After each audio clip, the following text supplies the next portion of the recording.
उत्तराखंड के लोग बहुत बहुत धन्यवाद। और जरा हिंदुस्तान पाकिस्तान जिंदाबाद, भारत माता की, नरेंद्र मोदी, पुष्कर सिंह धामी। चलिए आदरणीय श्री पुष्कर सिंह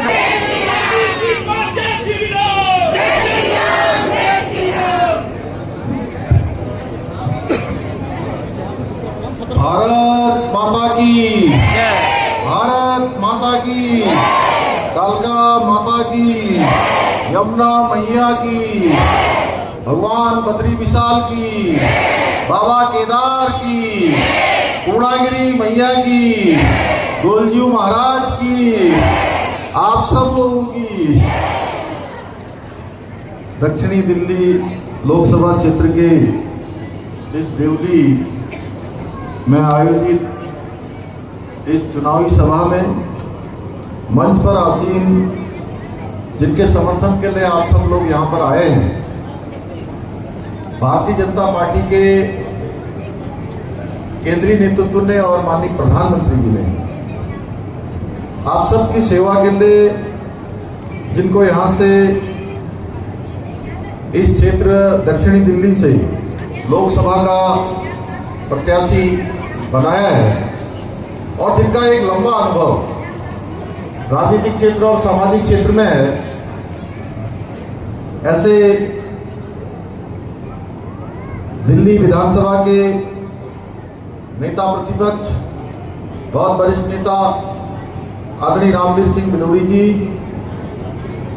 भारतीय जनता पार्टी जिला दक्षिणी दिल्ली के अध्यक्ष रामकुमार चौटाला जी, जिला महामंत्री श्री अनिल कंडारी जी और इस कार्यक्रम की संयोजक और जिला महामंत्री बहन श्रीमती माया बिष्ट जी, श्री बलबीर सिंह जी महामंत्री, सतपाल सिंघल जी, अनिता सिंघल जी निगम पार्षद देवली, श्री चंदन चौधरी जी निगम पार्षद संगम बिहार, श्री गगन श्रीलाल प्रधान जी सह संयोजक, श्री मोहित गोयल जी एवं संस्थाओं के हमारे सभी अध्यक्षगण, श्री विशंबर दत्त थपलियाल जी, उत्तराखंड पर्वतीय समाज जन कल्याण महासंघ, श्री रविंदर सिंह नेगी जी, उत्तराखंड संगम समाज संगठन, श्री ठाकुर सिंह प्रत्याल जी, उत्तराखंड भ्रांति समिति, Surya Singh Negi ji, 8WA bank colony, Kishan Singh Bisht ji, Shiv मंदिर समिति, ईश्वर सिंह जी, प्रवासी मानव सेवा समिति, श्रीमती बबीता नेगी जी, कल्याणी सामाजिक संस्था, श्री सुरेश चौधरी जी, कैलाश शर्मा जी, JP चौधरी जी, रोहित जी, KS दुग्गल जी, मास्टर देव उदयराम जी, नरेश सिंघल जी, राम ठाकुर जी, संकेत सिंह जी, सुदीप जी, माया सिंह बिष्ट जी एवं राजौरा जी एवं यहाँ पर उपस्थित हमारे सभी पदाधिकारीगण और इस कार्यक्रम में पधारे सभी हमारे बड़े बुजुर्ग और बड़ी संख्या में मेरी मातृशक्ति माताएं बहनें और मेरे नौजवान साथियों, उपस्थित मीडिया के सभी बंधुओं, मैं इतनी बड़ी संख्या में आप सब लोग यहाँ पर पधारे हैं।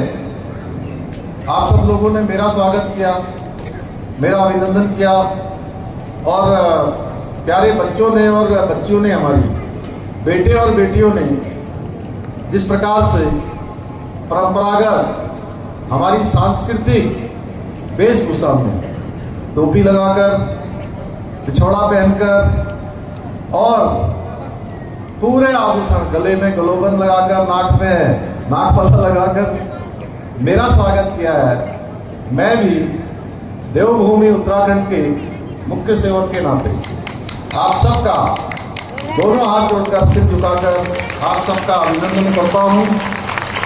और आज मैं आप सबके बीच में, जिनके लिए समर्थन मांगने के लिए आप सबके बीच में आया हूं, आप सब जानते हैं रामवीर सिंह बिधूड़ी जी इस लोकसभा क्षेत्र के प्रत्याशी हैं और ये जो दक्षिणी दिल्ली का ये क्षेत्र है, ये हमेशा से एक राष्ट्रवादी विचारों का उनको पोषित करने वाला क्षेत्र रहा है। 60 के दशक से देश की आजादी के बाद यहाँ पर जब देश में कांग्रेस का बोलबाला होता था, उस समय भी इस लोकसभा क्षेत्र में यहाँ की जनता ने स्वर्गीय बलराज माधव जी को इस क्षेत्र से विजय बनाया था। ये क्षेत्र उसके बाद से प्रोफेसर विजय कुमार मल्होत्रा जी, स्वर्गीय मदन लाल खुराना जी और स्वर्गीय सुषमा स्वराज जी जैसे अनेक महान व्यक्तित्वों ने आपके इस दक्षिणी दिल्ली के लोकसभा के प्रतिनिधि के नाते काम किया, जिन्होंने देश के केंद्रीय मंत्री और मुख्यमंत्री के रूप में भी दिल्ली को अपनी सेवाएं दी। यहाँ से पिछले 10 सालों से रामवीर सिंह बिधूड़ी, हमारे रमेश बिधूड़ी जी इस क्षेत्र के लिए काम कर रहे थे और उनके द्वारा जो काम यहाँ शुरू किए गए हैं, अब उन सभी कामों को आगे बढ़ाने की जिम्मेदारी रामवीर सिंह बिधूड़ी जी की है और वो उन सभी कामों को आगे बढ़ाएंगे। और आप सभी को आने वाली 25 मई को एक बार फिर से दक्षिणी दिल्ली से कमल खिलाना है और कमल पर दिया हुआ एक एक वोट देश के लिए जाएगा। एक एक वोट माननीय प्रधानमंत्री मोदी जी को ताकत प्रदान करेगा, उनको ऊर्जा देने का काम करेगा, उनको मजबूती प्रदान करेगा। भाइयों बहनों, हम सभी जानते हैं कि आदरणीय मोदी जी के नेतृत्व में आज भारत पूरी तरह से विकसित राष्ट्र बनने की दिशा में तेजी से आगे बढ़ रहा है। सड़क से लेकर रेल, हवाई अड्डे, इंफ्रास्ट्रक्चर के क्षेत्र में बेहद मजबूती से काम हुआ है। आज भारत दुनिया के अंदर एक बड़े मैन्युफैक्चरिंग हब के रूप में स्थापित हो रहा है। आज दुनिया की बड़ी बड़ी कंपनियां जो पहले अन्य देशों में काम करती थी, आज उनका रुख भारत की तरफ बढ़ रहा है। इससे भारत की अर्थव्यवस्था में बढ़ोतरी के साथ ही रोजगार में भी काफी बढ़ोतरी हो रही है। भाइयों बहनों, मोदी जी के नेतृत्व में भारत पूरी दुनिया के बीच में आज एक विश्व शक्ति के रूप में उभर रहा है। आज भारत का डंका पूरी दुनिया में बज रहा है। 2014 से पहले हमारे देश की जो पहचान थी वो एक डब्बू भारत के रूप में, एक पिछलग्गू भारत के रूप में, और दुनिया के मंचों में भारत अपनी बात भी न कह सकने वाले भारत के रूप में भारत की पहचान हो गई थी। उस पहचान से भारत को बाहर निकालने का काम, पूरी दुनिया के अंदर भारत का मान सम्मान और स्वाभिमान बढ़ाने का काम, विश्व में एक नई पहचान भारत को और भारतवासियों को देने का काम हमारे देश के यशस्वी प्रधानमंत्री मोदी जी ने किया है। भाइयों बहनों, नया भारत बनाने का काम किया है। आज उसी का परिणाम है भारत दुनिया की आज 5वीं सबसे बड़ी अर्थव्यवस्था बन गया है। आज रक्षा के उपकरणों, उसके निर्यात के क्षेत्र में भी एक बड़ा निर्यात भारत की सरकार कर रही है। G20 का सम्मेलन देश के अंदर होता है, आप सब लोगों ने देखा, जिसका समापन भारत की राजधानी दिल्ली में हुई। मैं उत्तराखंड में भी पहले इस प्रकार के कार्यक्रम नहीं होते थे। मैं आदरणीय प्रधानमंत्री जी का धन्यवाद करना चाहता हूं कि उत्तराखंड हमारे एक राज्य में भी, एक सीमांत क्षेत्र में भी एक नहीं 3 G20 के कार्यक्रम आयोजित करने का अवसर देवभूमि उत्तराखंड को भी मिला। भाइयों बहनों, दुनिया ने हमारी शक्ति को पहचाना, हमारी क्षमता को पहचाना और दुनिया के अनेक देशों के प्रधानमंत्री आज कहते हैं मोदी इज द बॉस। और मोदी जी ने पूरे देश को परिवार मान के काम किया है। मोदी जी ने अनेक योजनाएं देश के अंदर लागू की है। गरीब कल्याण की अनेक योजनाएं हैं। जनधन योजना से शुरू करें, जब देश में लोगों के खाते बैंकों में नहीं हुआ करते थे, बैंक केवल कुछ अमीर लोगों के लिए हुआ करते थे, उन अमीर लोगों के बैंकों को भी गरीबों का बैंक बनाने का काम मोदी जी ने किया। गरीब कल्याण की अनेक योजनाएं चलाई, उज्ज्वला योजना, किसान समृद्धि योजना, PM आवास योजना, आयुष्मान भारत योजना, गरीब कल्याण अन्न योजना, इज्जत घर की, स्वच्छ भारत की योजना। और मैं देख रहा हूँ यहाँ पर उत्तराखंड के इतने सारी मेरी बहनें बैठी हैं, उन्होंने देखा होगा पहाड़ में पानी लाने के लिए कितनी दूर दूर तक जाना पड़ता था, घर में शौचालय नहीं होता था, कितनी परेशानी होती थी, गैस के कनेक्शन नहीं होते थे, गैस के कनेक्शन छोड़िए, चूल्हा घर के खाना बनाने के लिए किस प्रकार से धुएं का सामना करना पड़ता था, किस प्रकार से जंगल से लकड़ियां लानी पड़ती थी, सड़कें नहीं होती थी। प्रधानमंत्री ग्रामीण सड़क योजना में घर घर तक सड़क पहुंचाने का काम, जिनके कच्चे घर होते थे उनको पक्के घर देने का काम। और कोरोना महामारी में जो दुनिया भर के लोग अपने अपने घरों को वापस गए, उनके घरों का चूल्हा न बुझे, किसी को खाली भूखे पेट न सोना पड़े, जो गरीब कल्याण योजना चलाई है 5 साल के लिए और मोदी जी ने बढ़ा दी है भाई, लगातार 5 सालों तक अभी अन्न देने का काम होगा। इन योजनाओं का नतीजा ये निकला है कि 25 करोड़ लोग गरीबी रेखा से बाहर निकले हैं। इसके साथ ही मोदी जी ने देश के लिए कई सारे महत्वपूर्ण निर्णय लिए हैं, चाहे कश्मीर में धारा 370 समाप्त करना हो, या सीएए का कानून लागू करना हो, या 3 तलाक से मुक्ति का कानून बनाना हो, या हमारे आराध्य देव भगवान श्री रामचंद्र जी का मंदिर जिसकी प्रतीक्षा हम लंबे समय से कर रहे थे, भव्य और दिव्य मंदिर का शिलान्यास, पूरा निर्माण कार्य पूरा करवा के प्राण प्रतिष्ठा करनी हो, या देश की सेना चाहे पुलवामा का अटैक हो, उसके बाद जिस प्रकार से सीमा पार जाकर दुश्मन के अड्डों पर सर्जिकल स्ट्राइक करती है, या तवांग की घटना हो या डोकलाम की घटना हो, हर बार भारत की सेना अब गोली का जवाब गोलों से देने का काम करती है। ये नया भारत बनाने का काम मोदी जी ने किया है। भाइयों बहनों, ऐसे ही कई सारे काम उत्तराखंड के अंदर भी मोदी जी की दृढ़ इच्छा शक्ति से प्रेरणा लेते हुए हमने बहुत सारे ऐतिहासिक काम किए हैं। आप सबके आशीर्वाद से उत्तराखंड हिंदुस्तान का पहला राज्य बन गया जहां पर समान नागरिक संहिता का विधेयक पारित हो चुका है। भाइयों बहनों, आधी आबादी का, देश की आधी आबादी का पूरा कानून लाने का काम देवभूमि उत्तराखंड ने किया है। ये समान नागरिक संहिता यानी कि सबके लिए एक समान कानून, इसकी गंगोत्री, इसकी गंगा देवभूमि उत्तराखंड से निकली है।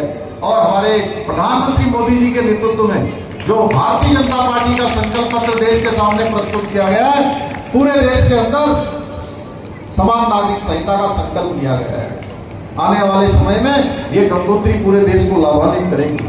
अभी गोयला जी बता रहे थे नकल विरोधी कानून उत्तराखंड में लागू हो चुका है। अब हमारे यहाँ पर जो गरीब माता पिता के बेटे बेटियां हैं, उनको अब रोका नहीं जा पाएगा। उनकी मेहनत, उनकी ईमानदारी, वो किसी प्रकार से पीछे नहीं रहेगी। मेहनत करने वाले, योग्यता, प्रतिभा, क्षमता वाले जो भी हमारे बेटे बेटियां होंगी, उन सबको चयन का अवसर मिलेगा। एक बड़ी चयन की प्रक्रिया उत्तराखंड के अंदर चली है। हमने हर दिन, ये आचार संहिता लगने से पहले हर दिन नियुक्ति प्रमाण पत्र देने के समारोह आयोजित किए थे। हजारों हजार की संख्या में आज हमने वहां पर नियुक्ति दी है। इसके साथ ही धर्मांतरण का कानून बनाया है, दंगा रोकने के लिए कानून बनाया है। अब दंगा कोई नहीं कर पाएगा। पिछले दिनों हल्द्वानी में आप लोगों ने सुना होगा, एक दंगा करने का कुछ लोगों ने प्रयास किया था, सुना था ना? उनके खिलाफ कैसी कार्रवाई हुई ये सबको पता है। वो आज कहां है यह भी सबको पता है। जिन्होंने कानून अपने हाथ में लेने का काम किया, आगजनी करने का काम किया, सरकारी संपत्ति, निजी संपत्ति को नुकसान पहुंचाने का काम किया, भाइयों बहनों, कड़ाई से कानून ने उनके साथ काम किया है। इसके साथ साथ देवभूमि उत्तराखंड का मूल स्वरूप किसी कीमत पर नहीं बिगड़ना चाहिए। ये मेरा भी संकल्प है देवभूमि के मुख्य सेवक के नाते। ये आप सबके संकल्प को आगे बढ़ाने का मैंने संकल्प लिया है। आप दुनिया के अंदर कहीं भी जाएंगे और आप कहेंगे कि हम देवभूमि उत्तराखंड के रहने वाले हैं। यहाँ भी दिल्ली में भी आप कहीं कहते होंगे कि अरे उत्तराखंड के हैं, तो आपको देखने का जो भाव है वो लोगों का बदल जाता है। सोचते हैं कि देवभूमि के लोग हैं, ईमानदार हैं, सच्चे हैं, अच्छे हैं, परिश्रमी हैं। हर किसी का एक विश्वास होता है, चेहरे का भाव बदल जाता है। इसलिए भाइयों बहनों, उत्तराखंड के अंदर कहीं नीली चादर चढ़ाकर, कहीं पीली चादर चढ़ाकर, कहीं हरी चादर चढ़ाकर तमाम सरकारी जमीनों पर कब्जे हो रहे, अतिक्रमण हो रहा था।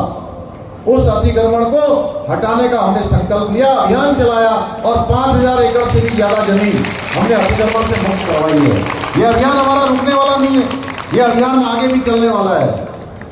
भाइयों बहनों, इतने कड़े निर्णय केवल भारतीय जनता पार्टी की सरकार ही ले सकती है। और आप सब जानते हैं, आप देवभूमि उत्तराखंड के लोग भली भांति जानते हैं, हमारे प्रधानमंत्री मोदी जी के हृदय में उत्तराखंड बसता है।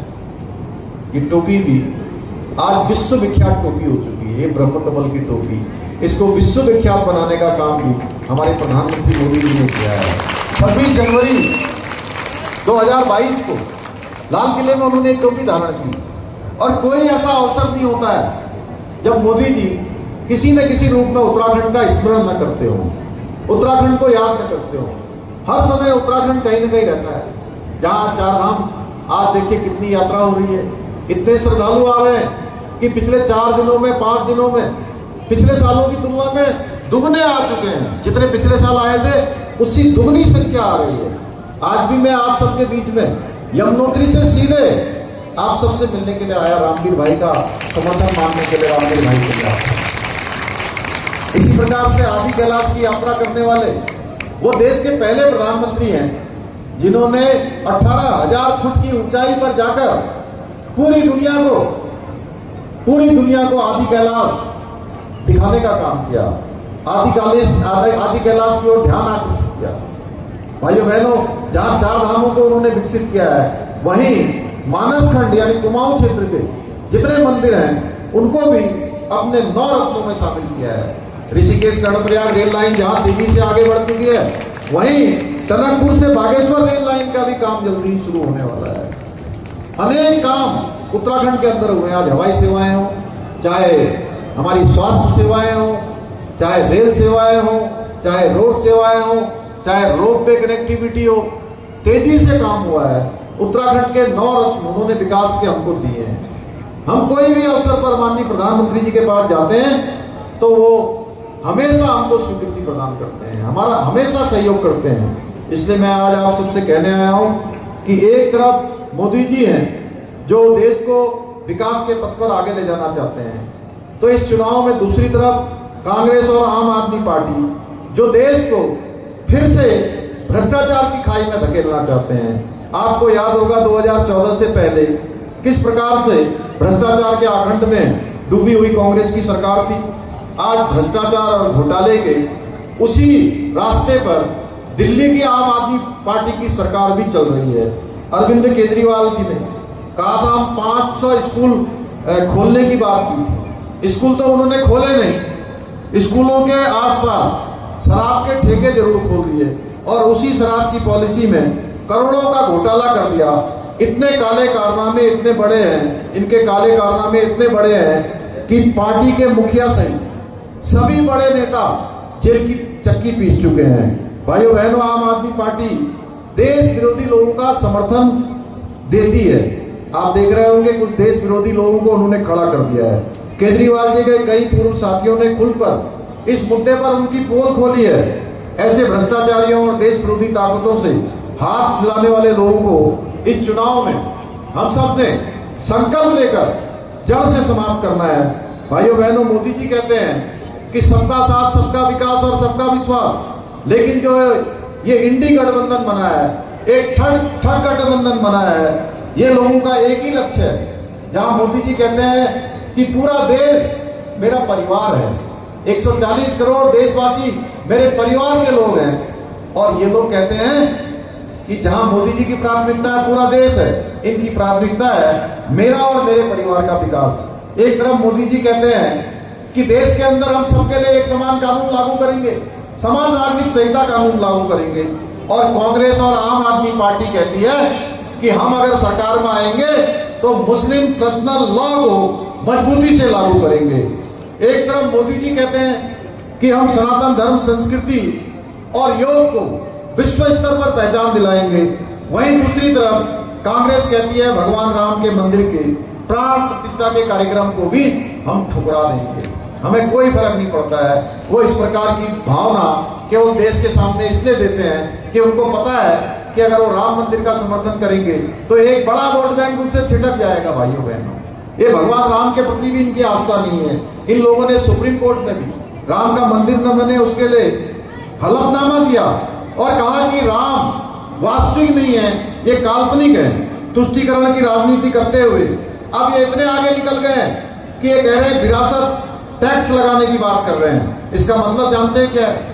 इसका मतलब है कि आपने जो अपने खून पसीने की कमाई से अपने बच्चों के लिए घर जोड़ा है, जमीन जोड़ी है या कोई संपत्ति बनाई है, तो कहते हैं कि अगर कांग्रेस की सरकार आएगी, आम आदमी पार्टी और इंडी गठबंधन की सरकार आएगी तो हम इसमें से 55% यानी कि आधा हम जब्त कर लेंगे और ये आधा पैसा आपकी जमीन, आपकी जायदाद ये उन लोगों को दे देंगे जो उनका एक विशेष वोट बैंक है, जिनको यहाँ दिल्ली में नमाज करने वालों को और उनको जो यहाँ पर जो है वो तनख्वाह देने का काम कर रहे हैं, महीने की सैलरी देने का काम कर रहे हैं, उसी वर्ग विशेष को ये दे देंगे भाइयों बहनों। वही ओबीसी का आरक्षण इन लोगों ने कर्नाटका के अंदर एक वर्ग विशेष के लोगों को दे दिया है। ऐसे नियम ये पूरे देश में लागू करना चाहते हैं भाइयों बहनों। कांग्रेस की साजिश में आज आम आदमी पार्टी भी पूरी तरह से कांग्रेस का सहयोग कर रही है, लेकिन देश की जनता के आशीर्वाद से आदरणीय मोदी जी इंडी गठबंधन के इस मंसूबे को कभी कामयाब नहीं होने देंगे भाइयों बहनों। कांग्रेस और आम आदमी पार्टी महिला विरोधी मानसिकता वाली पार्टी है और इनकी सांसद आप लोग टेलीविजन पर देख रहे होंगे, स्वाति मालीवाल किस प्रकार से मुख्यमंत्री आवास के अंदर एक महिला के साथ मारपीट हो रही है, किस प्रकार से गुंडागर्दी हो रही है और ये मारपीट कहीं बाहर नहीं हो रही है, ये मुख्यमंत्री आवास के अंदर हो रही है भाइयों बहनों। इस तरह का अभद्र व्यवहार कर रहे हैं तो आप ये समझिए कि जो सांसद है इनकी पार्टी की, उनके साथ इस प्रकार का व्यवहार हो रहा है तो एक सामान्य महिला के साथ ये किस प्रकार का व्यवहार करते होंगे, ये स्वयं हम समझ सकते हैं। इसलिए और पूरी दिल्ली में इंडी गठबंधन ने एक महिला को भी टिकट नहीं दिया। इससे यह भी पता लगता है कि कांग्रेस और आम आदमी पार्टी इनकी महिला विरोधी मानसिकता है भाइयों बहनों।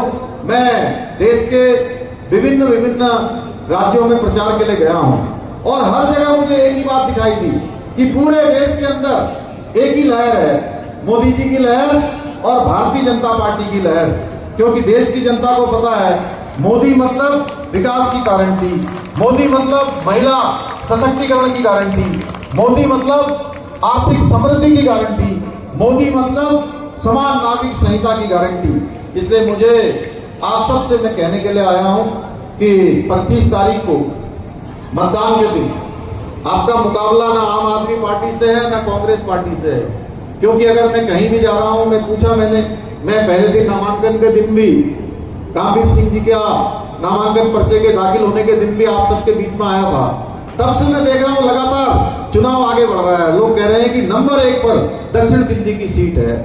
अब इनकी जीत सुनिश्चित है, मोदी जी का प्रधानमंत्री बनना भी सुनिश्चित है। लेकिन 25 मई को हमको मतदान करना भी है और कराना भी है। ये नहीं है कि कहीं आप कहेंगे भाई सब लोग तो इनको वोट ही देने वाले हैं, ये तो जीतने ही वाले हैं। रामवीर सिंह जी तो जीत चुके हैं, मोदी जी तो प्रधानमंत्री बन चुके हैं। भाइयों बहनों ये बात ठीक है कि इनकी जीत सुनिश्चित है, मोदी जी का प्रधानमंत्री बनना भी सुनिश्चित है, लेकिन उसमें आप सबको इस महायज्ञ में अपनी आहुति देनी है, अपना योगदान देना है।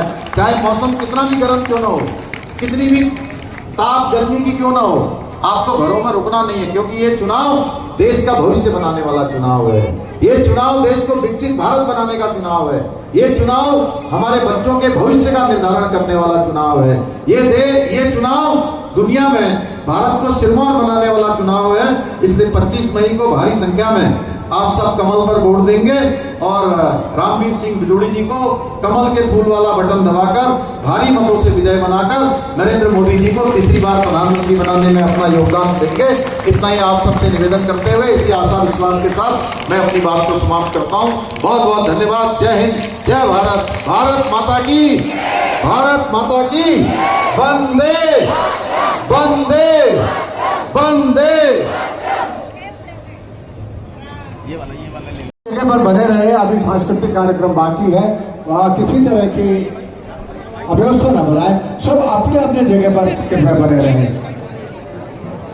और ये आपने सुना कि किस तरह रामवीर विदुरी जी को जो आप मत देने जा रहे हैं 25 तारीख को, सीधा सीधा वो भारत के यशस्वी प्रधानमंत्री श्री नरेंद्र मोदी जी को मजबूती देने का एक आपका योगदान होगा, आपका आहुति होगी।